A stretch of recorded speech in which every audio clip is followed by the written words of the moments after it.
Muy buenas tardes, jóvenes. Buenas Buenas tardes, tardes. ingeniero. Buenas tardes, Buenas tardes, ingeniero. Muy bien. Vamos adelante, entonces. Buenas tardes. Bien, vamos a empezar con las clases de elasticidad y plasticidad.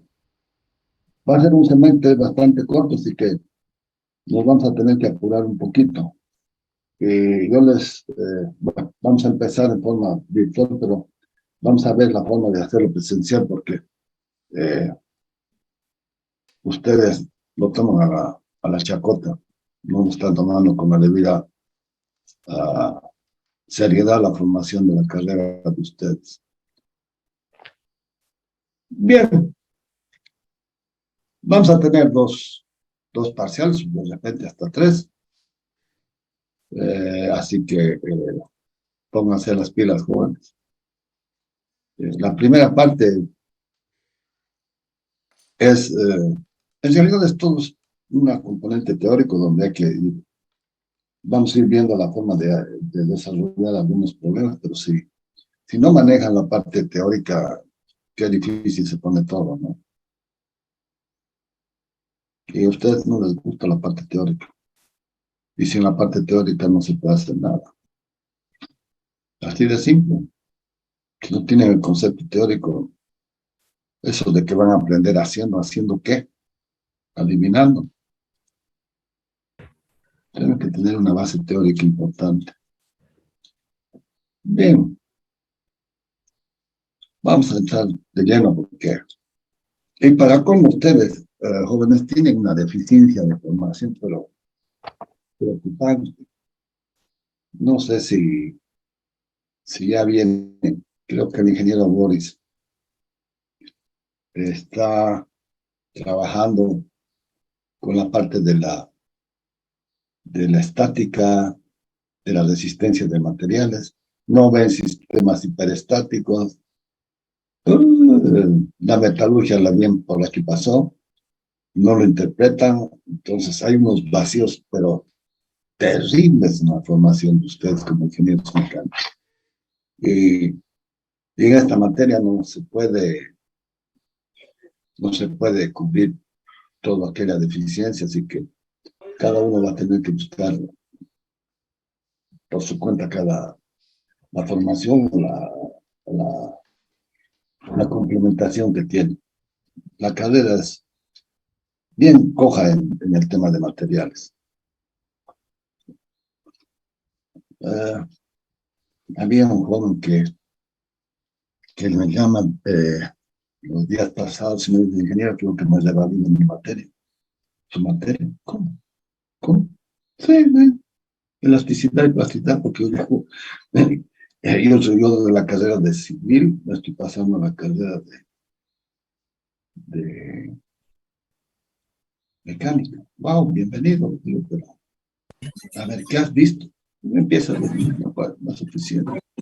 Para empezar, el hacerme me conocen. Ustedes ven conmigo. Entonces, de repente está en la clase. Estoy hablando de frente, mal, y tienen que darse cuenta. Ustedes ven conmigo, nosotros vemos a cero. Es distinto. Ustedes ven problemas de baja frecuencia, nosotros vemos altas frecuencias.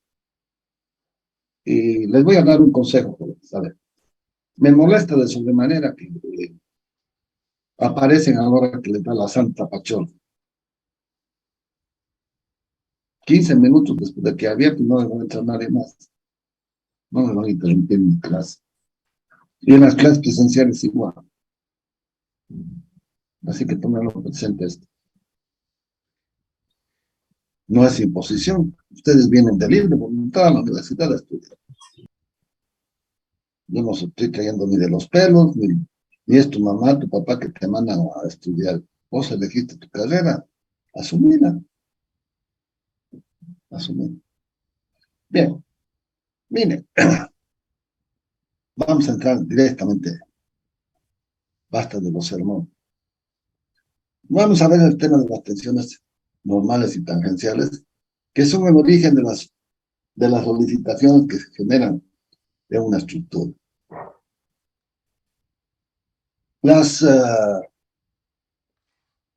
Los esfuerzos que se producen en una estructura se deben precisamente a dos campos de fuerzas, a unas que son contenidas en un plano y las otras que son volumétricas. Las volumétricas están asociadas a la masa, a la densidad, que lo vamos a ver, y las de superficie son las que están contenidas en un plano. Si el componente es perpendicular a ese plano, el componente es normal, pero si la componente es oblicua, la voy a tener que descomponer en la componente horizontal y la vertical, y allí van a estar los esfuerzos. La perpendicular al plano me dará los esfuerzos normales, la que está contenida en el plano me dará los esfuerzos tangenciales de corte. Y ustedes me dirán, primero el momento, bueno, el momento se origina por una fuerza y una distancia, que va a ocasionar tanto el momento vector como el momento torsor, que van a estar en planos perpendiculares.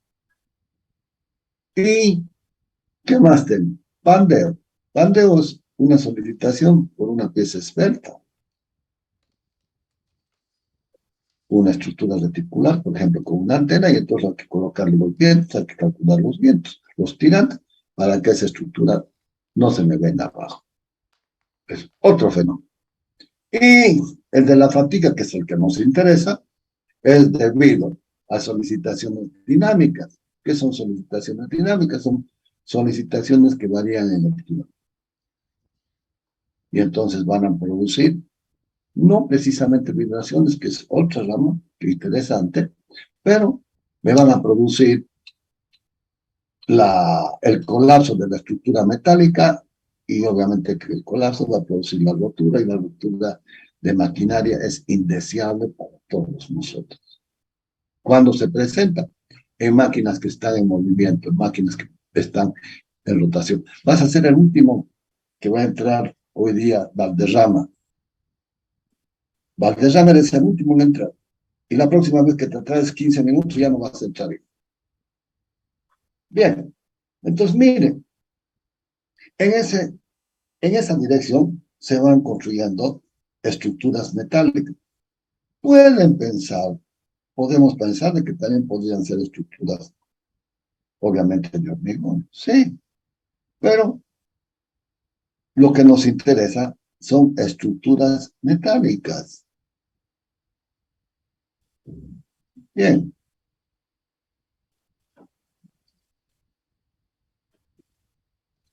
La resistencia de los materiales es una disciplina de la ingeniería mecánica estructural civil, e inclusive también podemos pensar de la ingeniería de los materiales, que estudia la mecánica de los sólidos deformables mediante modelos simplificados, porque si lo complico, me voy a perder. Y entonces el modelo simplificado va a ser de que sea un material homogéneo. Pregunto, ¿el acero es homogéneo? No creo. Pero hago esa idealización y digo, mi acero es espectacular. Si es homogéneo, al someterlo a los esfuerzos, se me va a deformar en todas las direcciones de la misma manera. Para nosotros, la dirección del eje X, eje Y, eje Z, puede ser también, ¿no es cierto?, como una abstracción en el espacio n-dimensional. Sí, es válido. Porque hay ecuaciones matemáticas que te dicen que hay vectores linealmente independientes, y por eso las matrices de 3 por 3. Estoy hablando de la matriz identidad, donde los X son ortogonales y ortonormales. Y entonces allí es donde tengo que recurrir para poder analizar estos esfuerzos. Pero este material que se deforma en las 3 dimensiones de una forma igual, recibe el nombre de isótropo. Entonces el material tiene que ser homogéneo, isótropo, y además tiene que ser continuo. Es decir, es una sola pieza. Pero para el funcionamiento de la máquina la construyo como piezas que van a ser necesariamente desmontables con uniones desmontables, no uniones fijas, no es soldadura ni remache, es todo abulonado o con chavetas, pasadores, chavetas. Entonces, allí, en esas estructuras, en esos edificios, se pierde continuidad y entonces el modelo cambia. Y al cambiar el modelo, obviamente, te tengo que darle la solución correspondiente, o sea, el dimensionamiento, para que eso no colapse. Y entonces, como consecuencia de ello, aparece la cuarta propiedad de que la sección sea prismática. Sea, cuando secciono un eje transversal a la dirección longitudinal, a la mayor dimensión, tiene que ser la sección igual. Pero cuando me acerco a una chaveta, no es igual. Y entonces ahí cambió el concepto.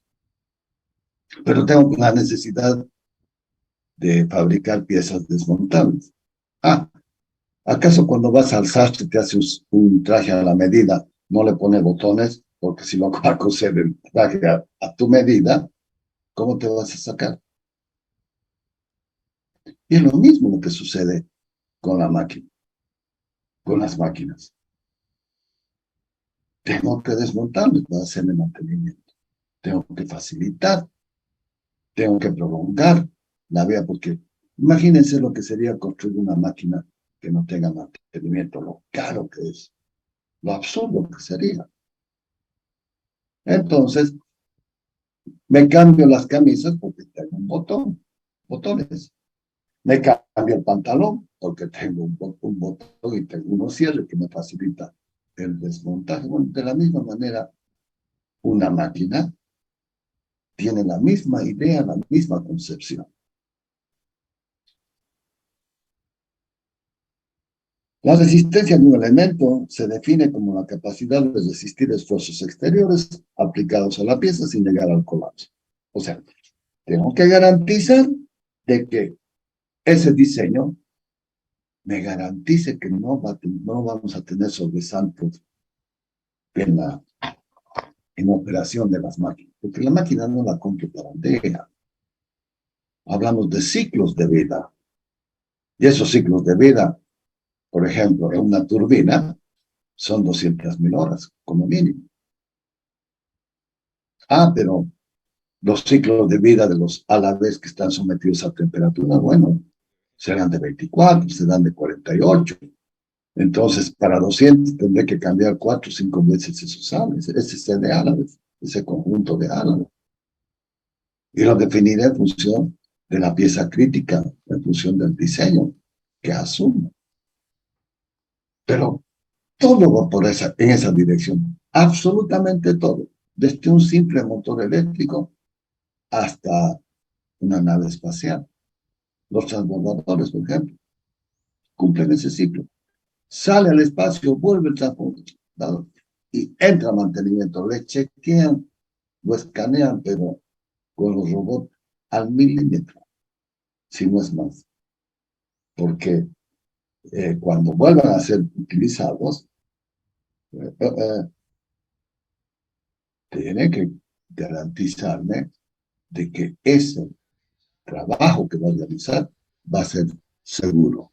Y entonces allí aparecen los conceptos de confiabilidad que van a ser inherentes al diseño de cada elemento, de cada estructura, de cada máquina.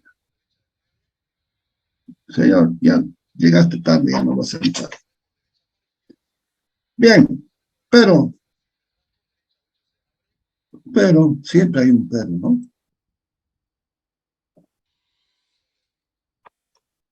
El problema es, ¿y qué tipo de máquina voy a construir? ¿Qué tipo de diseño voy a desarrollar?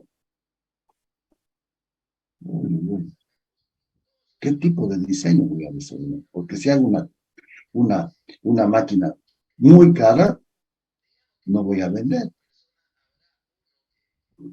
Entonces tengo que buscar un equilibrio. Y si construyo una máquina muy barata, en la primera de cambio se me va a romper. Hace unos años atrás llegaron unas volquetas Kamaz polacas. Miércoles que lo veías sumamente interesante. Había unos autos poloneses con la suspensión que tenían ballestas como si fueran los resortes de un camión. Jóvenes no duraron nada. Llegaron los autos Fiat de procedencia rusa, los Lada, los Niva. ¡Wow! Otro desastre. Otro desastre. Claro, era económico. Y ahí está. ¿Qué es lo que quieren? Ah, pero un Toyota. ¡Wow! Un auto fuerte. Repuestos baratos que consigues por cualquier lado. Ah, pero comprate un BMW. Un auto más fino. Repuestos más caros. El mantenimiento es menor. Pero cuando se te daña y se le pasa algo, es caro. Es un auto fino. Oh, ni que hablar de los otros de alta gama. No perdamos el tiempo. Ay, ay, ay, no sé qué pasa con esto. Sí. Sí, adelante si tienes alguna pregunta, Choco. Y entonces, el modelo de la resistencia de los materiales establece la relación entre las fuerzas aplicadas y las cargas con los esfuerzos de formaciones producidas al interior del Sol. Es decir, aplico una fuerza, vamos a pensar a una manivela, a una biela, y entonces ese esfuerzo de la explosión de un pistón lo tengo que trasladar a través de la biela y la manivela hasta el cigüeñal para producir un momento que me va a producir la rotación. Y bien interesante es esto, porque un movimiento alternativo que tengo en el pistón lo convierto a través de la biela, manivela y del cigüeñal en un movimiento de rotación. Qué feo. Pero ese esfuerzo que se ha producido la explosión en el cilindro, tengo que transmitirlo a través de la biela manivela, y entonces la biela manivela tiene que ser suficientemente resistente para soportar esa solicitación, pero además me va a producir esa rotación. Porque esa fuerza que está pasando por la biela y la manivela va a ser la fuerza que me va a ocasionar el par con la multiplicada por la diferencia del eje o el diámetro del eje dividido 2, ¿no? Generalmente, las simplificaciones y las restricciones impuestas sobre el modo de aplicación de las cargas hacen que el campo de las tensiones y las deformaciones sean sencillos de calcular. Estoy hablando de campo. Y hay unos problemas que no saben entender ustedes el concepto de campo. A ustedes campo, para ustedes campo es cualquier cosa.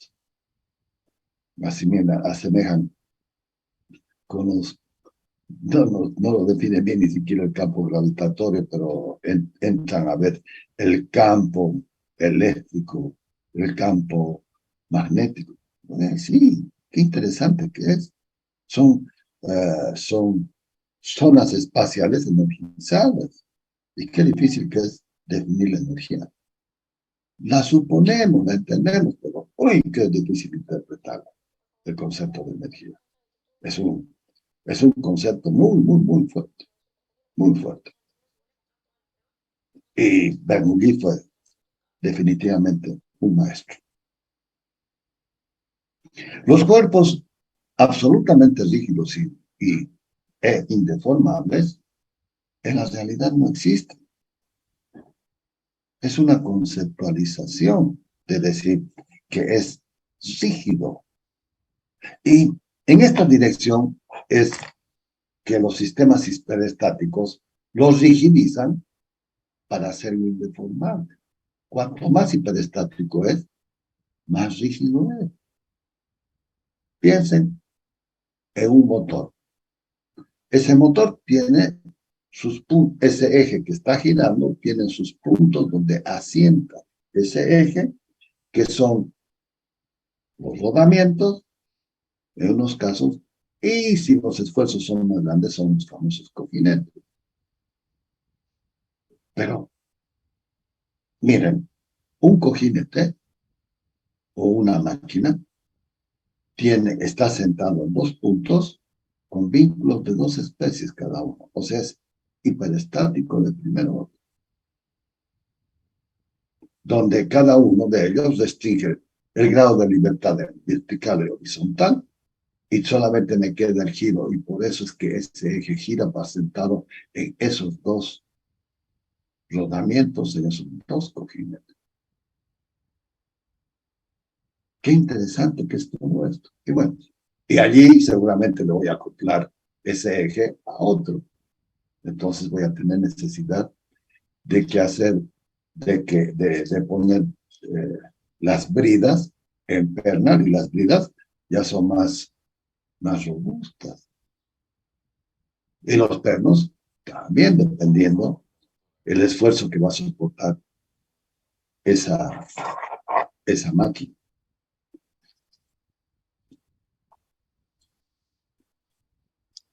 Las deformaciones de los cuerpos son producidas por la acción de las cargas, que en realidad son pequeñas, son pequeñísimas, y en general pueden ser detectadas solamente con instrumentos muy especiales. Y para ello nos vamos a servir del famoso ensayo de tracción para poder analizar las ventajas que tiene este material acero sobre los otros. El tema del acero es sumamente importante. Y entonces vamos a hacer el ensayo de tracción y de allí vamos a sacar toda la información para poder dimensionar, primero conocer, analizar y después dimensionar las estructuras que queremos fabricar y que queremos diseñar. Las deformaciones pequeñas no influyen sobre las leyes de equilibrio del movimiento del sólido, por lo que la mecánica teórica prescinde de ellas. La mecánica teórica es la mecánica racional que también ustedes han estudiado. Sin embargo, sin el estudio de esta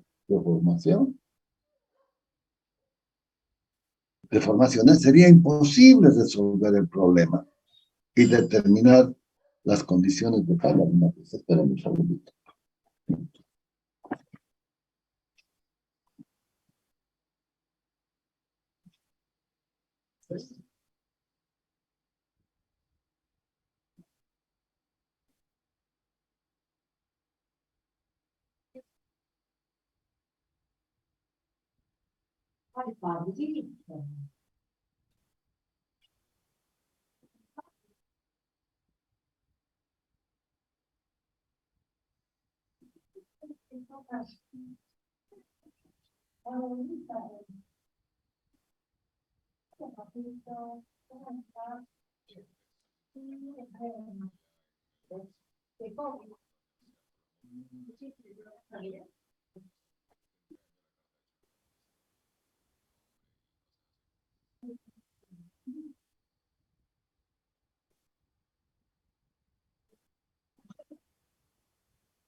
Retomaremos. Los cuerpos absolutamente rígidos y deformables no existen en la realidad. Las deformaciones de los cuerpos son producidas por la acción de las cargas que en realidad son pequeñas y que en realidad son pequeñas y en general pueden ser detectadas solamente con instrumentos muy especiales. Muy especiales. Van a ver que la deformación del acero es 0.001. Y cuando lo hago con tanto por ciento, lo vuelvo a 0.1. ¡Wow! No es nada. Y es difícil entonces. Y por eso es de que es difícil darnos cuenta qué es lo que está pasando en ese material que es un acero. Las deformaciones pequeñas influyen sobre las leyes del equilibrio del movimiento del sólido, por lo que la mecánica teórica prescinde de ellas. La mecánica racional, que también le llaman, es la mecánica teórica. Dependiendo en qué universidades pueden ir, de repente en Cochabamba puede ser mecánica teórica.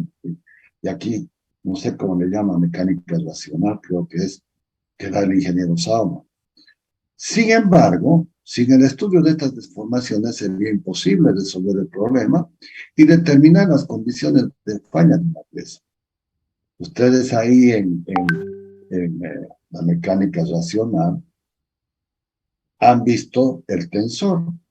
Aquí vamos a ver, además del tensor de tensiones, vamos a ver el tensor de deformaciones, porque obviamente que tiene una cierta relación entre tensión y deformación. Las estructuras y piezas de elementos de máquinas que el ingeniero diseña y encuentra en la práctica tienen en la mayoría de los casos configuraciones bastante complejas, pero hay que simplificarlo porque si no hacemos esas simplificaciones no vamos a poder calcular y no vamos a poder resolver los problemas.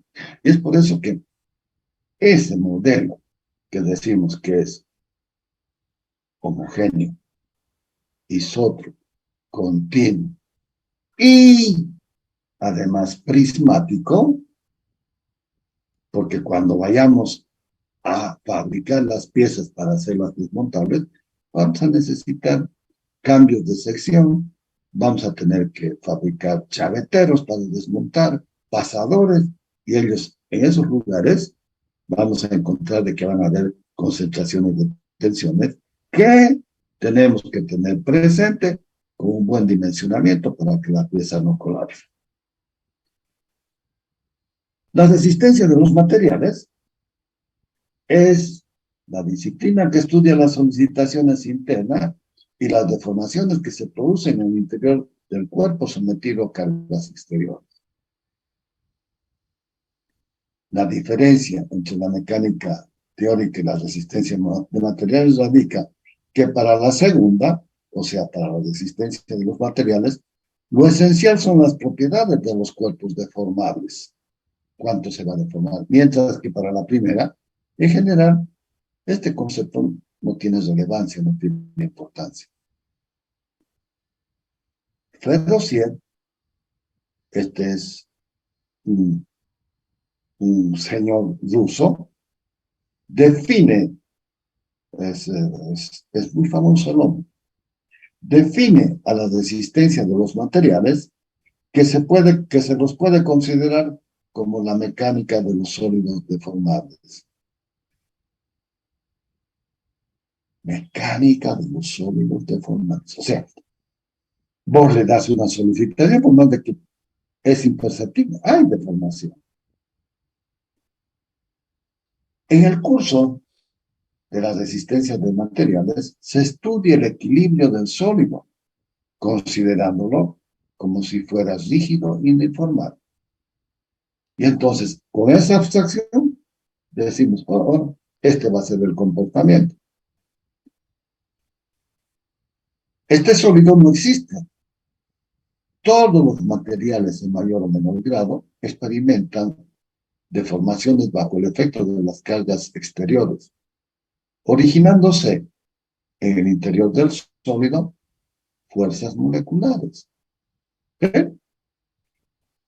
En el caso de los aceros, hay unas fuerzas de atracción intermolecular que son las que se oponen a la deformación, hasta que en un determinado momento superas y va a haber una deformación permanente. Y entonces, inclusive, a través de los procesos de fabricación y de los procesos, hay deformaciones en frío y en caliente para sacar los beneficios a esos materiales. Ya lo van a entender por qué o cómo. De la naturaleza de la carga, de la solicitación, su equilibrio y la forma de establecer su valor, no sé, es que nos vamos a ocupar a continuación. Imaginémonos un sólido continuo, homogéneo e isótropo, que ocupa un determinado volumen B y se halla limitado por una superficie F. Para un instante de tiempo T, el sólido se halla solicitado por fuerzas exteriores que son de dos naturalezas. Primero, las fuerzas de masa o de volumen, que ya se los había anticipado. Si tenemos un diferencial de X, que es un elemento de volumen, y un diferencial de masa, una masa infinitésima, la densidad media de dicho volumen estará dado por lo que conocen. La densidad es masa sobre volumen. Pero, ¿qué es lo que estamos utilizando? Estamos utilizándolo al cálculo diferencial integral. ¿Para qué? ¿Por qué? ¿Por qué utilizo esto? O si no, díganme qué es un infinitésimo.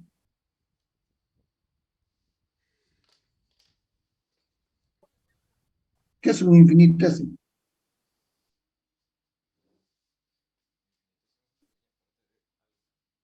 Resulta que ustedes entran a la universidad y se tropiezan en matemática 101, debe ser el diferencial, el infinitésimo. ¿Por qué es un infinitésimo? Y de ahí sale el concepto de derivada.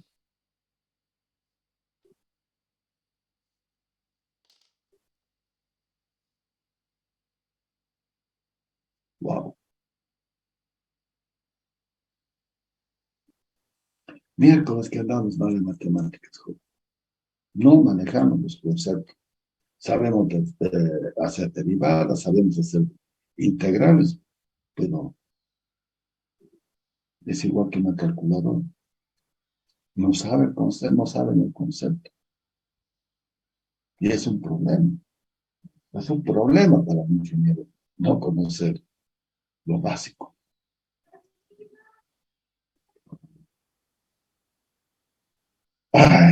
Cuando el límite tiende a cero, de que voy a encontrar la derivada, pero al margen de eso, ¿pero qué va a ser la derivada? Va a ser la tangente en un punto, el valor de la tangente en un punto, porque esto es el componente Y y este es el componente X. Entonces, cuando este incremento tiende a cero, ahí está el concepto de derivada, pero no estoy en ello. Lo que quiero ver es cuál es el concepto de diferenciación. ¿Qué es esto? Si esto no integro, voy a tener masa sobre el volumen. Ah, la función derivada habría sido la inversa del volumen. ¿Pero qué es la diferenciación?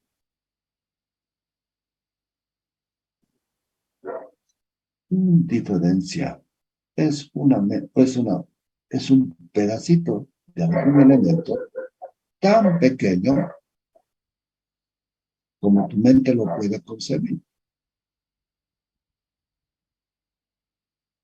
Algo similar, Ptolomeo, 500 años antes de Cristo, define al átomo. Los griegos definían al átomo.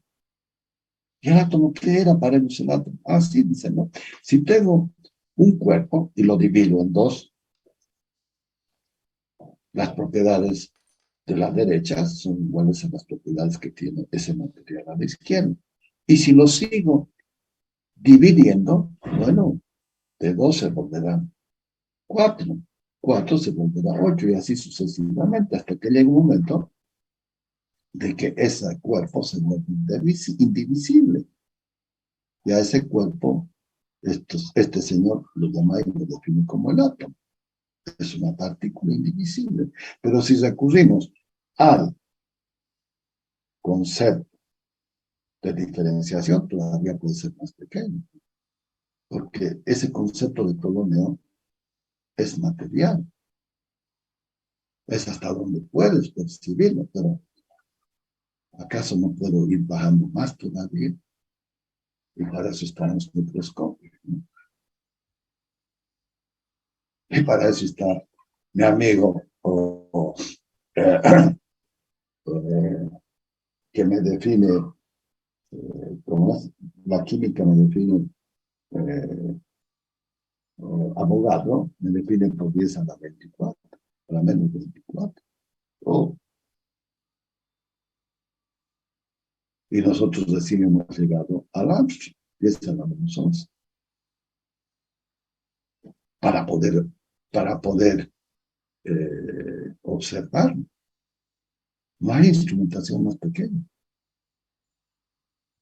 Y la hemos pasado a la nanotecnología 10 a la menos 8 en un ratito.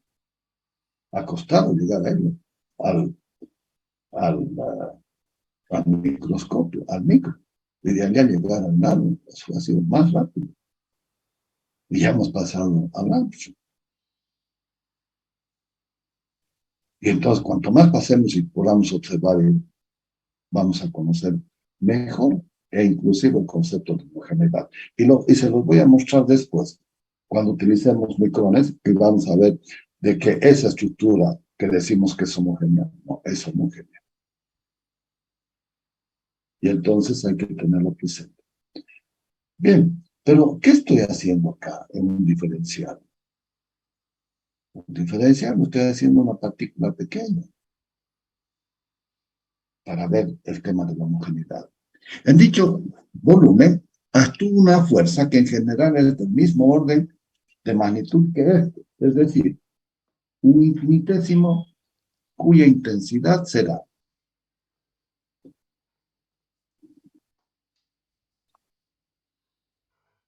Esto le pongo una solicitación unitaria y entonces este que es 1, puedo verlo de que si P es la fuerza unitaria, puedo pensar de que esta fórmula va a ser igual al gamma por el diferencial de volumen, a la densidad por el diferencial de volumen. donde P resulta ser una fuerza unitaria. Entonces no me afecta por unidad de masa. A estas fuerzas se las denominan fuerzas de volumen. Fuerzas de volumen. O fuerzas de masa, por estar distribuidas en la totalidad del volumen. Ejemplo de estas fuerzas son las gravitacionales, las fuerzas de inercia y las fuerzas electromagnéticas. Las fuerzas de superficie. Como su nombre lo indica, estas fuerzas actúan sobre una superficie de los cuerpos exteriormente. Si el diferencial de superficie es un elemento de superficie, podemos admitir que sobre dicho elemento actúa una fuerza elemental P diferencial de superficie, donde P es la fuerza por unidad de superficie, que se lo denomina presión o esfuerzo de contacto o presión simplemente. Y aquí después vamos a tener que diferenciar lo que es una presión y lo que es una tensión. Porque la tensión está asociada a una superficie, pero también puede estar asociada a un gas, a un líquido.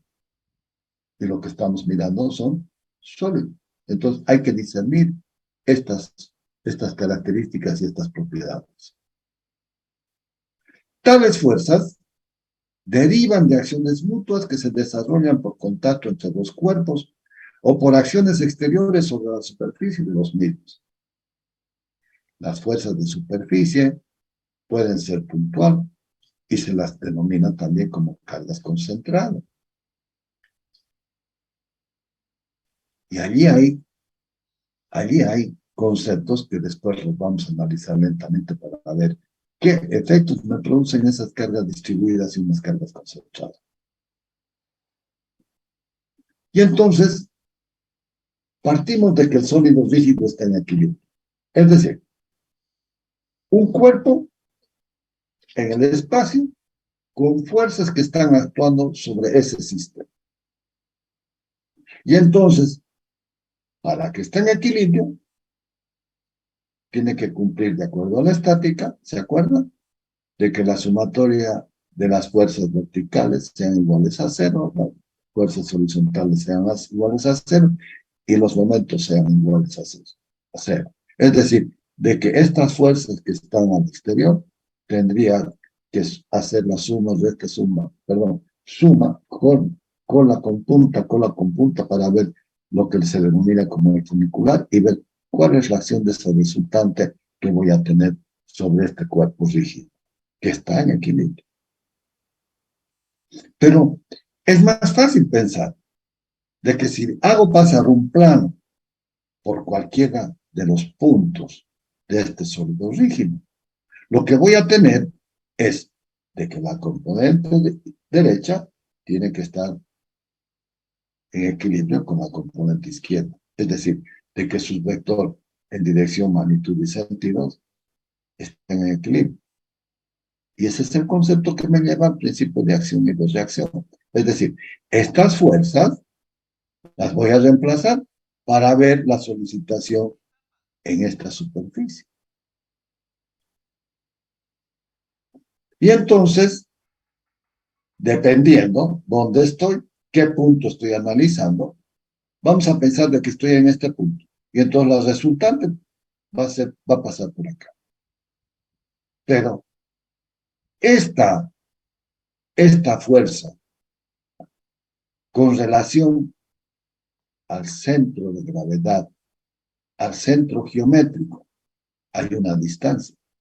Y por consiguiente, esta fuerza multiplicada por este brazo de palanca me da este momento que lo único que estoy haciendo es después trasladarlo al baricentro. No sé si conocen, pero de las infinitas secciones que tiene este cuerpo rígido y buscando su centro geométrico, es que se denomina la famosa línea del eje neutro. Y si ese eje neutro lo apoyo sobre dos apoyos, va a haber una deformación. Y allí es donde va a aparecer la famosa flexión. Va a haber una línea que se va a denominar la línea elástica. Y entonces lo que podemos ver, de que esta sección está en equilibrio con todo este campo de fuerzas al que está siendo sometida esa sección, esa superficie. Pero qué interesante. ¿Lo puedo analizar? Mire, como este cubito elemental. Un cubito elemental estará dado por el diferencial de X, diferencial de Y, diferencial de Z. ¿Y por qué un cubito elemental? Bueno, pues, porque es muy fácil, porque todo lo puedo descomponer en los tres ejes. Es fácil descomponerlo en ejes. Todo en un eje cartesiano. Pero además, miren qué casualidad. Los metales, generalmente, su estructura cristalina son cubos, son cubitos. O alguno que otro hay hexagonal. Y tanto el hexágono como el cúbito, las estructuras, analicen a las estructuras de Rabais. Y allí van a ver que los metales están cristalizados en cuerpos. Cúbico, cuerpo y cuerpo. Cara centrada, cuerpo centrado y hexagonal. Entonces, oye, nos facilita mucho el estudio de todos si también conocemos el tema de la metalurgia. Y entonces tengo de que esto va a estar en equilibrio cuando la componente izquierda sea igual a la componente derecha. Pero la componente derecha son las solicitaciones externas y la componente izquierda es lo que se va a chupar el material al interior del sólido rígido. Esa puede ser la característica de la resistencia del material, con que el material va a tratar de absorber esa solicitación. Y lo va a absorber también de que al principio uno no va a tener deformación y cuando sea muy que pase los límites, habrá deformación. Pero no solamente van a haber deformación. Si no están en equilibrio, van a producir desplazamiento. Va a haber, va a haber una traslación hasta buscar el equilibrio. Puede haber una rotación y habrá una deformación. Tanto el desplazamiento como la rotación casi son irrelevantes para nosotros, pero sí el problema de la deformación lo tenemos que analizar y estudiar con mucha precisión. Y entonces lo que tenemos, miren, es la resistencia, la resultante, lo pongo como vector, el momento también es un vector, y defino el sentido de giro, porque este eje va a ser, esta fuerza va a ser perpendicular a este plano y va a ocasionar ese famoso equivalente, un giro, una rotación. Y acá internamente tengo la componente izquierda. Concepto de tensión. No podemos decir que es presión. Es tensión lo que sucede en un cuerpo sólido. Presión sí puedo pensar de que es en un fluido. Sea el sólido de la figura, que supondremos homogéneo e isótropo y que se encuentra sujeto a la acción de un sistema. Espérenme un ratito. Ay, ay, ay. ¿Cómo vamos hasta aquí? Quiero escucharlos, a ver qué dicen.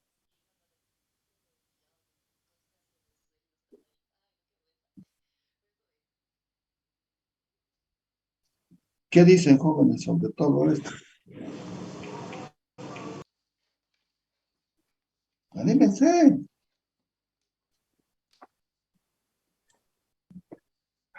Ingeniero, entonces, lo que más entiendo es que ningún cuerpo es completamente sólido, todos tienen No, no, no, no.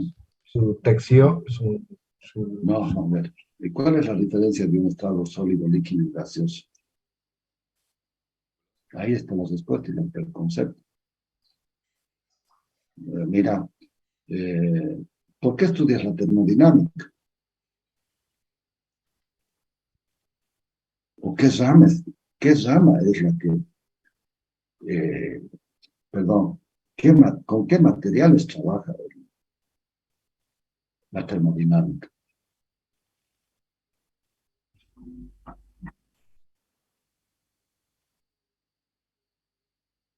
¿Mm? Gas, ¿no? Sí, Gas.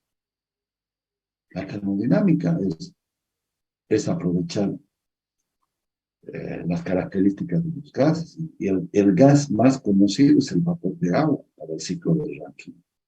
Y el otro gas importante es el aire, por la abundancia que se tiene en la naturaleza. El gas del agua, igual. Y entonces, la termodinámica estudia todos los procesos de transformación que se sucede en un gas.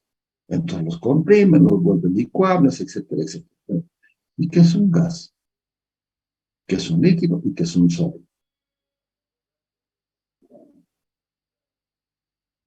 Tiene características físicas, ¿no es cierto? Un gas se caracteriza porque toma la forma del recipiente que lo contiene, algo parecido con el líquido. Pero las fuerzas de atracción y de repulsión, ahí está el problema. Las fuerzas de repulsión son mayores que las fuerzas de atracción, entonces no se te vuelve gas, ¿cierto?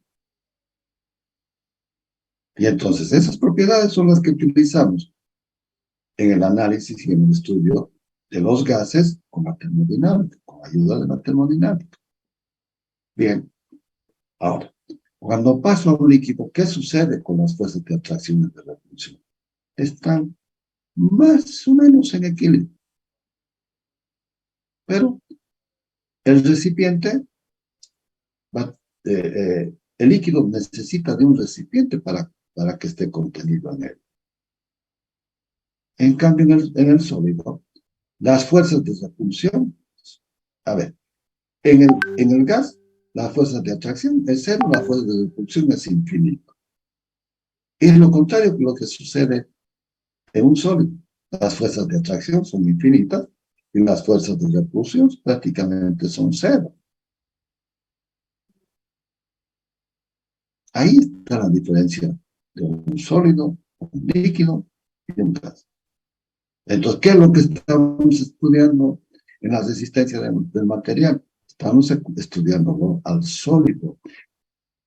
Acá hay un concepto bien interesante que nos dice, sí, un poquito antes.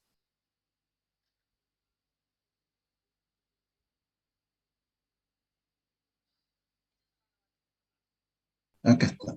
Reducir define las resistencias de los materiales que se los puede considerar como la mecánica de los sólidos deformables.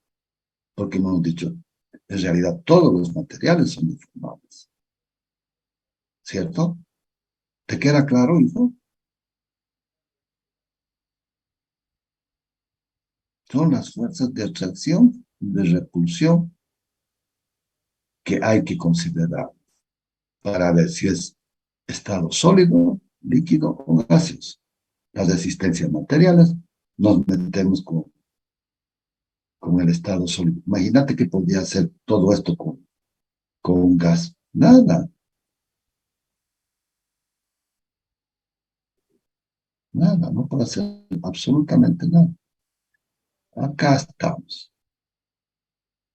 el concepto de tensión. ¿Estamos de acuerdo?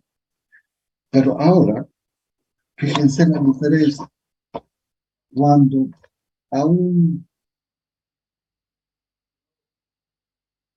puedo hacerlo inclusive a un líquido, pero más a un gas, hago variar su volumen. Allá estoy ejerciendo una presión. En cambio, si la presión la estoy sometiendo a una área y veo su distribución, ahora sí estoy mirando esfuerzos, tensiones en el material. ¿Está claro esto? Es importante tener los conceptos claros, jóvenes, porque si no, empezamos con nuestra fantasía a generar ideas distorsionadas. Entonces es más difícil entender. Por eso es interesante que cuando vos haces tu estudio de tus apuntes, de un libro, de una presentación, tu mente está volando, tu mente está imaginándose los conceptos. Y entonces, cuando te presentan esos videos, oye, es gente con una mente tan privilegiada que que lo ha definido el fenómeno, pero además ha tenido la capacidad de programarlo, de hacerla la secuencia y de tal manera de que vos lo ves como una realidad. Y es así como sucede. Todo, todo. Y entonces, qué importante que haya sido la programación. Para un ingeniero, programar, todo es otra dimensión. Acostúmbrese a programar. ¿Pero qué es programar? Bueno, ustedes pueden programar la solución de los problemas haciendo la secuencia de los pasos. A esa secuencia de los pasos empiezas a definir los algoritmos, porque la programación es eso. Es hacer la secuencia de pasos. Y entonces ahí aparece la programación. Por ejemplo, decimos la programación del plural. Sí, hoy día tengo, mañana tengo, a partir de me estoy programando, ¿no? Mañana tengo clases a las 7:30 y tengo que dar clases hasta las 9:30, a más tardar, porque a las 10 tengo que ir a tomar exámenes de mesa a 2 jóvenes. Uno para componentes de control y el otro para el tema del control. Entonces, mire, me tengo que programar de que tengo que preparar los exámenes y toda esa secuencia, y además está registrado con tiempos, donde más o menos espero liberarme para las 11, 11:30, y a las 11:30 tengo que ir a conseguir una fotocopia para ir al banco. Pero he programado, tengo que levantarme, ¿a qué hora voy a tomar mi desayuno? Voy a entrar al baño, me voy a duchar. Toda esa secuencia es una rutina que la voy a programar con anticipación. Y lo mismo puedes hacer para programar la resolución de un problema. Y eso es lo que se hace con los paquetes. Eso no es casualidad. Si sabes que va a ser repetitivo después, bueno, pues lo puedes programar. Pero vamos adelante. Hay una diferencia entre lo que es presión, que da más para los líquidos, y la tensión de los esfuerzos, que va a ser más para los sólidos. Entonces tenemos que discernir. Ya no puedo hablar de presión a un cuerpo rígido, a un cuerpo sólido. Tengo que pensar de que ese esfuerzo será un esfuerzo normal, un esfuerzo de corte. Porque esos son los esfuerzos, normal y de corte. Y entonces veré cómo puedo hacer para que esos ejes que he definido, los 3 ejes principales, el X, el Y y el Z, lo voy a poder trasladar, rotar, acomodar de acuerdo a lo que a mí, como ingeniero, me sirva para proyectar la fabricación de una pieza. Pregunto, ¿por qué no coloco eh, motores verticales? ¿Por qué siempre todos los motores están en el plano horizontal? Pregunto. ¿De qué hay? Pero, ¿y el diseño? ¿Me dejo entender? Sí, ¿Cuál es la diferencia? Tengo que concebir lo más sencillo posible para empezar. ¿Cuál es el problema de tener un eje vertical?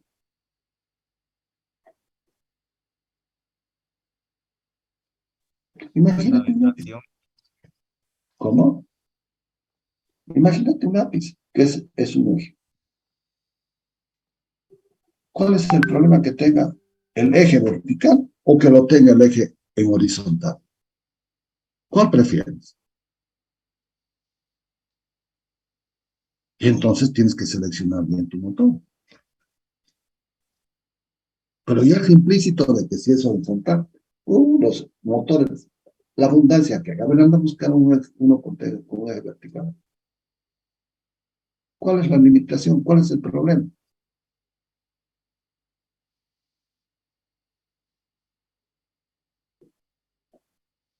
Los rodamientos que tengo que colocar.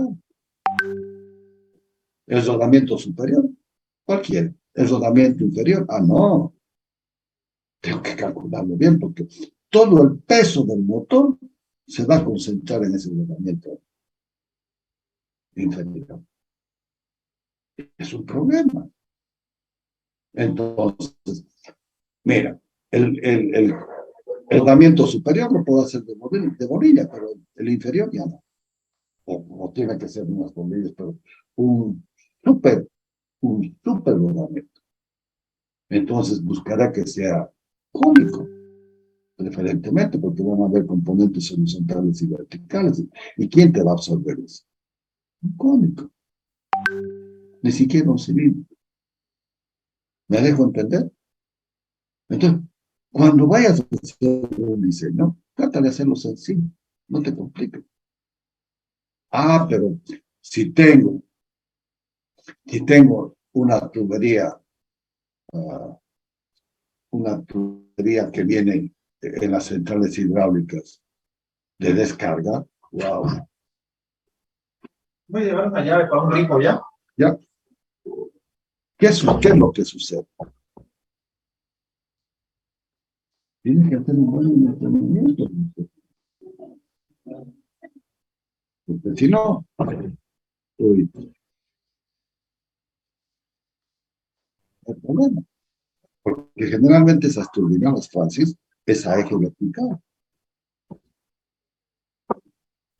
Generalmente las turbinas hidráulicas son a eje. Las Pelton, no, es a eje horizontal. Las Francis, no. Las Francis, no. Y ahí están. ¿Cómo vas a pensar el diseño de tu moto? Bien, vamos adelante. El concepto de tensión. Sea el sólido de la figura que supondremos homogéneo e isótropo, y que se encuentra sujeto a la acción de un sistema de fuerzas exteriores de superficie P sub I que están en equilibrio. Consideremos que en el interior del sólido un punto material A y un plano cualquiera que lo contenga a ese punto A. Estoy analizándolo al sólido en un punto cualquiera del sólido. Defino un punto A, cualquiera. Pero cuando hago el análisis, ese análisis me tiene que servir para todo el conjunto de cuerpos rígidos. Dicho plano define a un sólido con una sección S. Ay. Miren, acá está el punto S, que no es coincidente dentro de la gravedad, donde hago pasar un plano. Ahora, el problema es, ¿qué plano? El problema es, ¿qué plano? Porque van a haber infinitos planos que pasando por A te van a dar interpretaciones diferentes. Y por eso es que es importante el estudio de la geometría descriptiva, ¿no? Un plano oblicuo no es lo mismo que un plano vertical, que un plano horizontal. Ahí están las diferencias. O un plano de punta. Entonces, por este punto A, puedo pasar infinitos planos de punta que contienen al plano A. Y entonces, en eso va a haber una infinidad de posibilidades. Pero ten cuidado con lo que vas a elegir. Y entonces vas a separar el casquete de la izquierda con el casquete de la derecha. Las fuerzas resultantes de la izquierda van a ser iguales en magnitud, la resultante, magnitud, dirección y sentido, igual y de sentido contrario. ¿Por qué? Porque tienes la acción y tienes la reacción. Y tienen que estar en equilibrio. Pero estás analizando lo puntual. Bien. Si imaginamos separada la parte derecha del sólido, conjuntamente con las fuerzas que actúan sobre la misma, se rompe el equilibrio de la parte izquierda.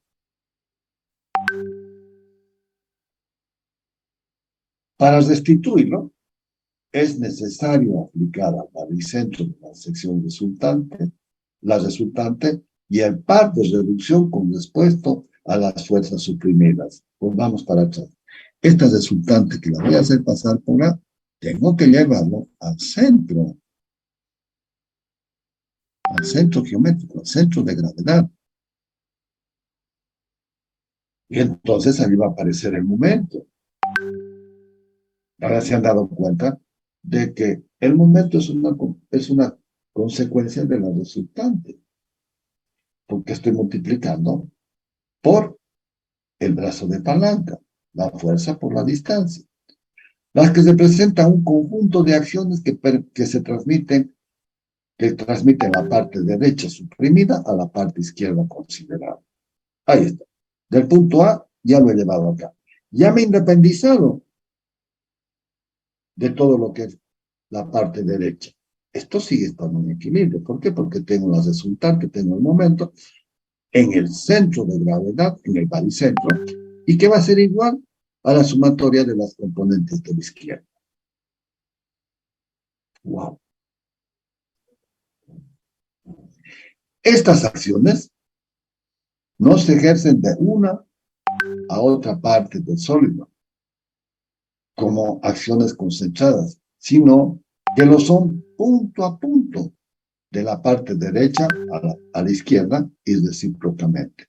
Lo que estoy haciendo es una abstracción, pero wow, es más complicado si lo tomo punto a punto. Pero si lo tomo punto a punto no lo voy a poder solucionar nunca. Y entonces mi modelo tiene que ser consistente.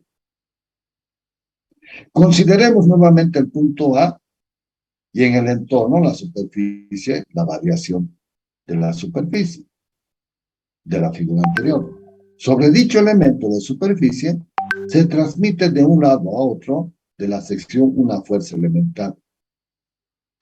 Variación de la fuerza. Ya no es la fuerza, ya no es la fuerza unitaria, ya es una variación de esa fuerza.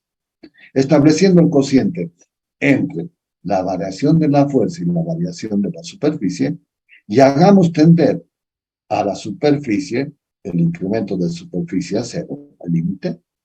Al límite de dicho cociente, cuando la superficie tiende a cero, vamos a denominar tensión en el punto A. Es decir, ahora lo expresamos matemáticamente, al límite de la variación de la fuerza en un infinitésimo, cuando la superficie tiende a cero, vamos a definir a ese diferencial como la tensión en el punto A. En realidad, aquí estoy mirando como si fuera perpendicular, porque no parece el sigma y el tau. Bien. Como es normal, lo estoy considerando de esta forma. La tensión, entonces, tiene la dimensión de una fuerza unitaria por unidad de superficie. Aquí me falta por unidad de superficie. Y se la mide indistintamente en kilogramo, milímetro cuadrado, o también tonelada, centímetro cuadrado, o también kilogramo, centímetro cuadrado, según sea la magnitud de la misma. Fuerza sobre superficie, tensión.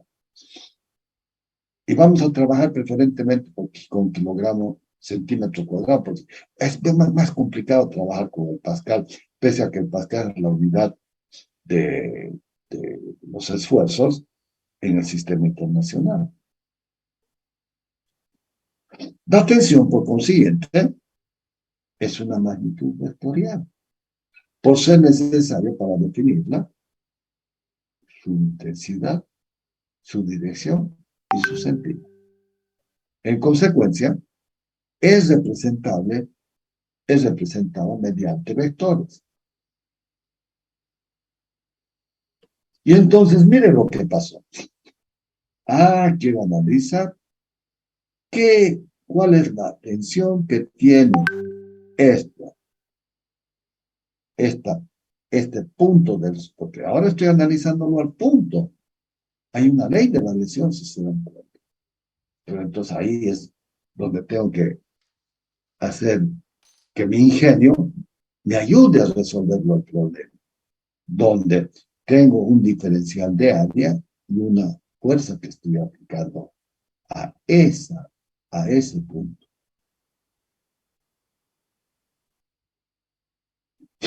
El régimen de las tensiones en un punto. Ahora van a entenderlo.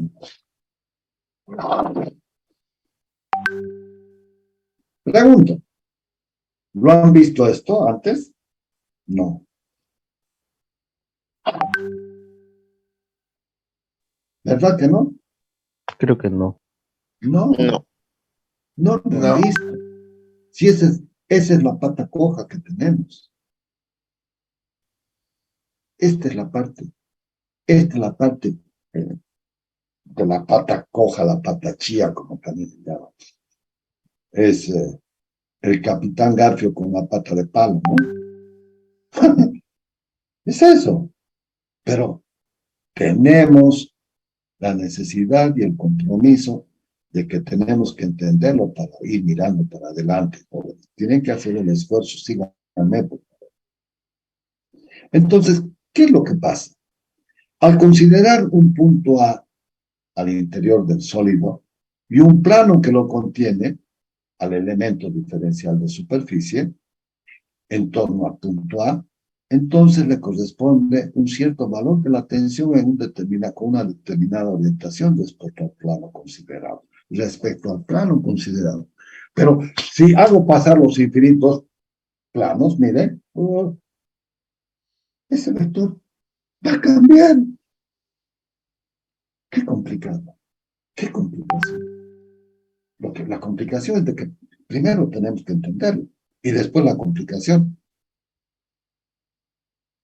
se va a esfumar, va a quedar entendida.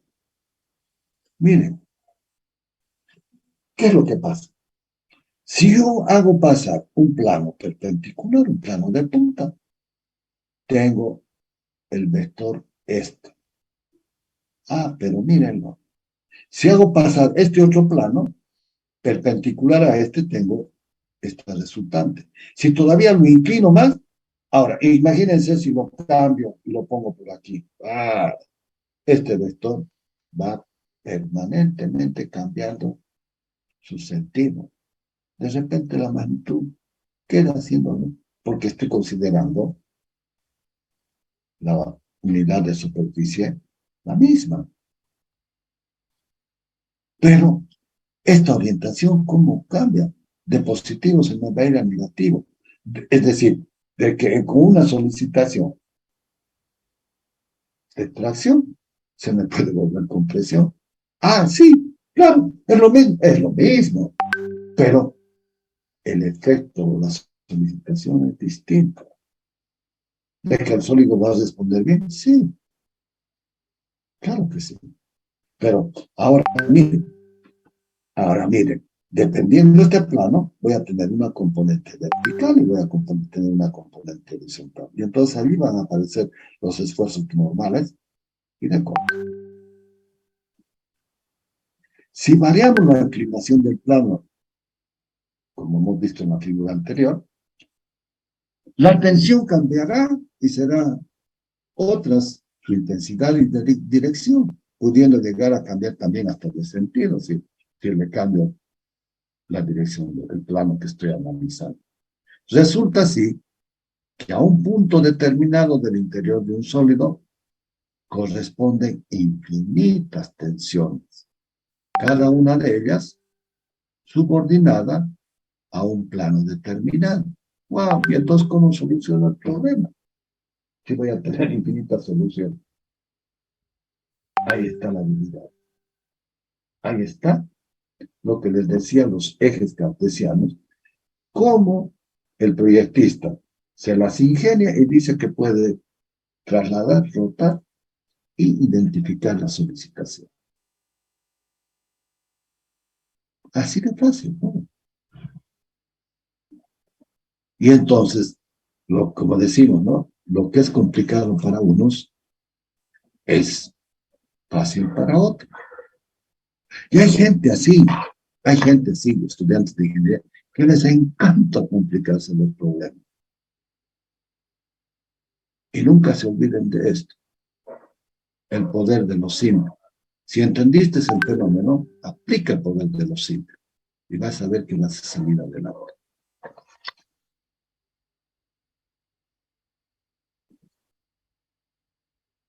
A dicho conjunto de tensiones que corresponden a un punto, se lo denomina régimen de tensión o estado de tensiones en el punto considerado.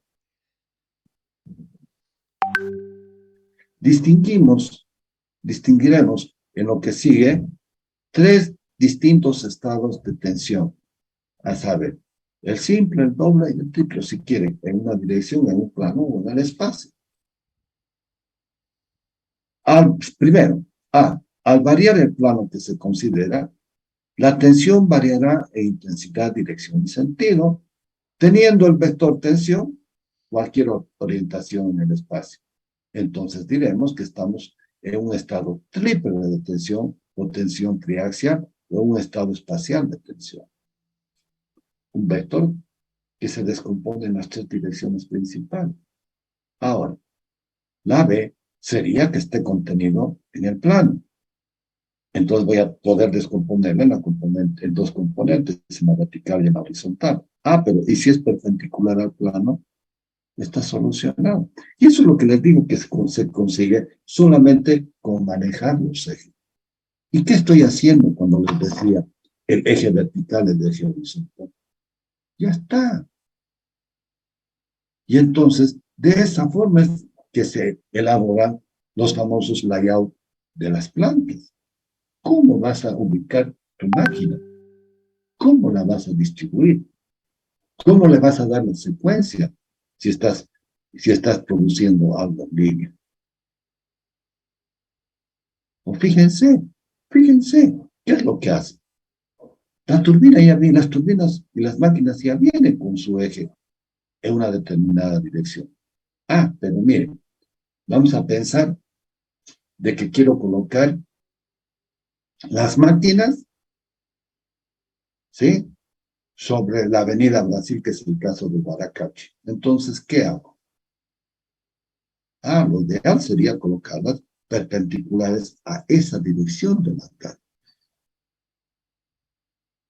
Es fácil pensar eso.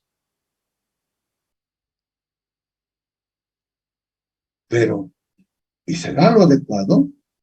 No. Tendría que pensar primero cuáles son las direcciones de los vientos en la zona donde vas a instalar la máquina. Y entonces, en el momento que deciden dónde van a colocar la central, la planta, es que definen la dirección de los vientos. Claro, ahora Guaracache ha quedado dentro de la ciudad. pero en su momento quedaba pues allá por las afueras. A ver, vamos más adelante. Vayan a ver cuál es la dirección de las máquinas en la planta, en la central termoeléctrica de Guarnes. Igual, eligieron el espacio y buscaron la orientación de los vientos. ¿Por qué? Porque la orientación de los vientos va a significar de que tu máquina trabaje con las mejores condiciones de refrigeración, por ejemplo. Vas a saber de que el viento principal es el sur, que es frío, y el norte, que es caliente. Y entonces vas a definir en función de las áreas, si vas a colocar en qué dirección, pero además la casa de filtros, ¿cómo la vas a colocar? ¿La vas a colocar al, a nivel del piso? Tampoco es a nivel del piso, se lo coloca como 40, 50, 40 centímetros, 30, 40 centímetros, para que la arena, la tierra, se quede ahí abajo, no entre y tengas problemas en las tomas de aire. Y en el desierto, en el desierto las colocan en arriba, porque por la arena. Y entonces aparecen de allí los famosos módulos que dicen, no, mejor vámonos arriba. ¿Es más caro? Es más caro. Claro, porque tienes que poner todas unas estructuras para soportar esa casa de filtro y los accesos correspondientes para que la gente efectúe el mantenimiento. Claro que es más caro. Más barato es ponerlo en el piso. Pero, ¿y quién te garantiza el tema operativo? Y entonces ahí está la mano de los ingenieros que definen en las especificaciones qué tipo de casa de filtro quieres. Y además lo más conveniente sería, jóvenes, de que todos los filtros que vas a utilizar sean iguales. Entonces, cuando licitas la segunda máquina, tiene que tener eh, los filtros parecidos o similares. Más te preocupas en las dimensiones porque, para que sean intercambiables. Y acá resulta siendo lo mismo. Voy eligiendo cómo quiero de que esas tensiones estén definidas. Más complicado es el espacio, la tridimensional. Más fácil es la B, y más fácil todavía es de que sea en una dirección normal. Sigamos, y lo van a ver.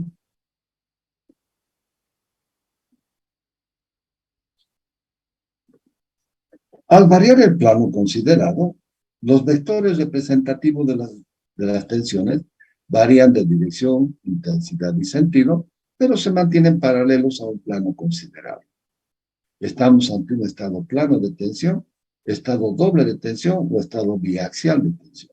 Ahora, fíjense, por ejemplo, si tengo el eje X y Z, puedo elegir un plano que sea paralelo al XZ, o puedo elegir un plano paralelo al YZ, o si quieren también al plano XY. Pero tienen que ser paralelos a ese sistema de ejes cartesiano. Y la posibilidad C, al considerar los infinitos planos que pasan por un punto, si las correspondientes tensiones se mantienen todas paralelas a una misma dirección, se denomina estado simple de tensión o estado lineal de tensión o estado axial de tensión. Y esto es importante, porque después todo lo vamos a descomponer para que sea axial, que sea biaxial o triaxial. Y aquí lo ven. Acá está el cubo y miren, es perpendicular a una cara. ¿Eh? Esta cara es, si este es X, Y, Z, es perpendicular al plano Y, Z. Y entonces, el uniaxial me dice que los esfuerzos en la dirección de X2, sigma 2, sigma 3, va a ser igual a 0. Solamente va a tener una componente. Pero si es biaxial, ya no. Ahora tengo que considerar un plano. Ahora tengo componentes Y2, perdón, sigma 2, sigma 1, y acá el sigma 3 es igual a 0. Ahí tengo una biaxial. Y el triaxial, tengo los tres componentes. Y todo lo vamos a analizar y desarrollar en los tres componentes para poder interpretarlo mejor. Y de aquí, o de este concepto, va a salir el famoso tensor de tensiones y el famoso tensor de deformación. La transmisión de los esfuerzos concentrados en la cara del sólido en las direcciones principales de los ejes. Acá está. Axial, biaxial, triaxial.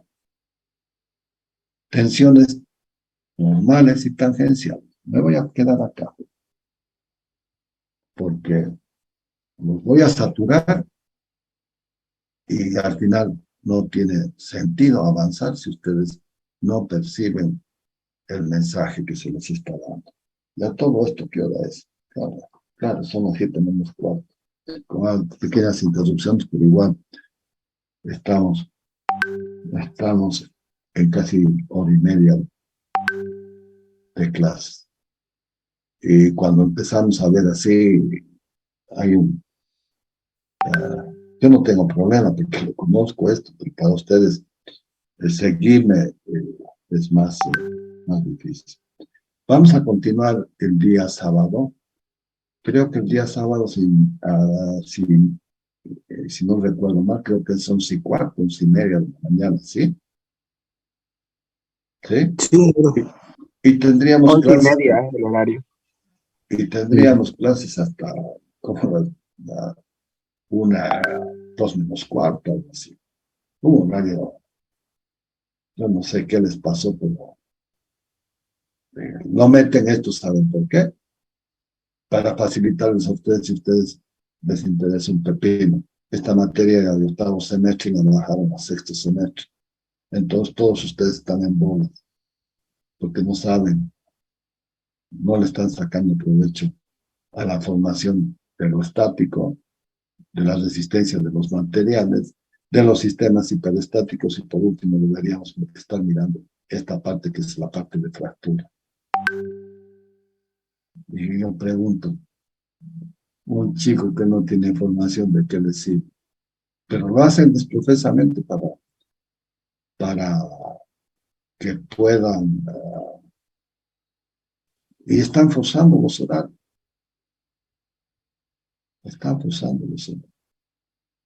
¿Para qué? Porque creo que hay otra materia que pueden ustedes tomar en la mañana. Hacen cada aberración, pero bueno. Pero al final los culpables son ustedes, porque ustedes son los que piden y hacen las modificaciones. Pero ¿saben qué? ¿Saben qué? No le sacan el provecho. Ustedes creen que es ir a pasar clases, a probar y recibir. No, no. Toda esta etapa de formación tiene que tener su tiempo de maduración. Y yo les voy a mostrar. Miren, al principio empezamos lento porque por la parte conceptual. Y al final, ¡boom! Pero hay una curva de aprendizaje que es exponencial. Al principio, cuando estudias una materia nueva, pues todo es difícil, tienes que aprender la terminología, los conceptos, pero una vez de que lo tienes, te vas rápido. Te vas rápido. Pero ustedes, wow, lo único que están pensando es, mi profesor me llama, no, mi profesor, no la puedo pasar, y después, si la pruebo en mesa, me regulariza, o inclusive otros se tiran al piso todavía en el siguiente semestre. No, pues hijo, si no te da para aplicar la horaria, debe ser por algo. ¿Qué estás forzando? ¿Para qué? Deberían llevarlo. Y entonces, ¿cuál es el problema? Resulta de que ahí empiezan a cruzarse y superponerse con los otros horarios. Porque todo lo que es del sexto semestre está bien programado, pero si te quedaste, se te arma un descalabro. Y es así, ¿no? Es así. Y entonces después todavía van y jetean al jefe de carrera para que los inscriban en casos especiales. Pucha. Y están desvirtuando todo el proceso de aprendizaje y enseñanza. Cada cosa tiene su tiempo. Yo no sé por qué me la bajaron de octavo semestre, porque en esta materia voy a ver diseño. Y un muchacho de sexto semestre entiende lo que es diseño, entiende cuáles son los problemas para los mantenimientos. Wow, wow. Pero así estamos, así estamos. Saquen el provecho correspondiente, porque yo me enseño igual. Y hay gente, como es la última, hay gente que se me recibe con esta materia. ¿Verdad les digo? ¿Verdad les digo? Hay gente que se recibe con esta materia. ¿Por qué? Pues te vas a recibir con una materia de sexto semestre. Algo no está bien. Algo no está bien. Bien, como todavía no están las listas formales, entonces nos vamos a quedar y nos vamos a ver el sábado. No les voy a tomar lista, pero van a ver que es de propio interés si quieren aprender o no. Que tengan un buen día, jóvenes. Nos vemos el sábado a las 11:30. Voy a empezar puntual porque no quiero quedarme hasta las 2 de la tarde. Y Virtual, en algunas oportunidades, jóvenes, me quedo hasta más de las 2 de la tarde con ustedes. Y eso, bueno, tienen que aguantarme, ¿no? Pero no crean que es agradable para todos. Tengan una buena noche, jóvenes. Nos vemos el sábado a las 11:30. Por favor, seamos puntuales, porque después no los voy a dejar entrar. Gracias. Hasta el sábado. listo, Ingeniero. Hasta luego. ya, Ingeniero, listo. Hasta luego. Hasta luego.